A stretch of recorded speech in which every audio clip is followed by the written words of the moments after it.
The Lord be with you. And with your spirit. A reading from the Holy Gospel according to John. Glory to you, O Lord.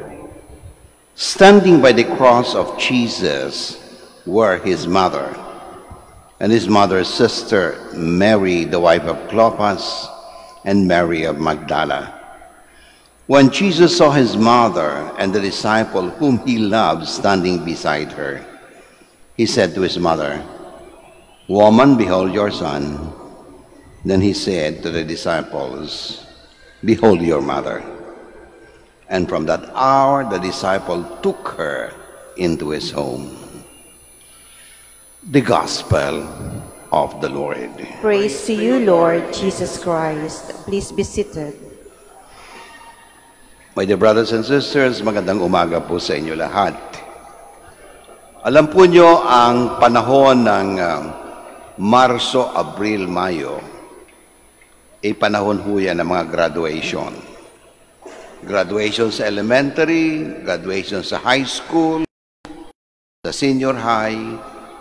Ang iba mga ganitong panahon, graduation na ho sa college. At isa sa mga kapansin-pansin sa oras ng graduation ay ang pag-akyat ng mga estudyante sa stage. At hindi lang sila umaakyat na mag-isa. Traditionally, kasama nila ang kanilang mga magulang, ang nanay at tatay.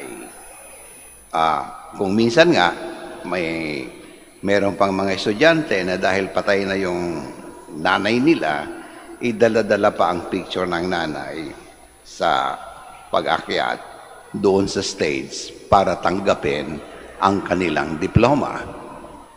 Para bang ito ay isang pagpapatunay na sa buhay ay kailangan natin ang ating mga magulang na ating mga gabay. Ang sabi nga, ang tatay ang haligi ng tahanan, ang nanay ang ilaw. Pero kung minsan yung mga kapitbahay ng biyanan, yan ang marites at anay sa buhay. Minsan, sabi ko. Sinasabi ko na ang magulang, particularly ang nanay, ang ilaw ng tahanan, sapagkat siya naman ang palaging nasa bahay sa kadalasan at siya ang gumagabay sa kanyang anak sa paglaki. Siya ang bagang nagbibigay ng ilaw ng katotohanan, ng ilaw ng kung ano ang tamang asal, ang ilaw ng patungo sa Diyos. Ganon ang trabaho ng nanay, nadalhin ang kanyang anak patungo doon sa liwanag. Mas lalo kung kasama ng nanay na to ang kanyang tatay at ang buong pamilya. Sinasabi ko ang bagay na to sapagkat sa pagiging ilaw, sila rin ang nagbibigay ng buhay sa kanilang mga anak. Nasasabi ko rin ang bagay na to dahil ang pinag-uusapan natin si Maria. Si Maria ang ilaw ni Kristo. Hindi lang ilaw ni Kristo dahil gabay, kung hindi parte ng buhay ni Kristo. Sabi nga, from the womb to the tomb, nandiyan dyan si Maria, gabay. Sasabihin natin, si Maria ang moral support ni Kristo.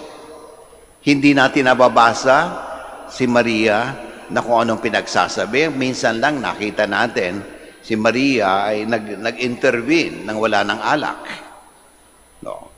At ang nakita natin, si Maria palaging nandyan at hanggang sa binasa natin dito sa Ebanghelyo na to, from the womb, sa cross, nandoon si Maria. Kaya nga po, di ba karapat-dapat na kung ano ang ginawa ng Maria kay Kristo, yun din ang gusto ni Kristo na gawin ni Maria para sa atin lahat. Kung ang pasasalamat ni Kristo sa kanyang ina ay pasasalamat ng lubusan dahil katuwang siya sa kaligtasan, ganon din ang pasasalamat ni Kristo. So much so na gusto niyang ihabilin si Maria sa ating simbahan. And alam naman natin na dahil si Maria ay ina ni Kristo at ina ng Diyos, kung anuman ang mga kakulangan, kung anuman ang pangangailangan natin lahat, hindi katakatakang kung idudulog natin kay Maria, ay sigurado tayo ay pakikinggan. Yan man ay pasasalamat, yan may paghingi ng tulong ng pinansyal kung minsan, yan man ay dahil sa sakit na nararamdaman. Kung dinudulog natin ang isang ina, ay palaging gagawa ng paraan para sa kanyang anak.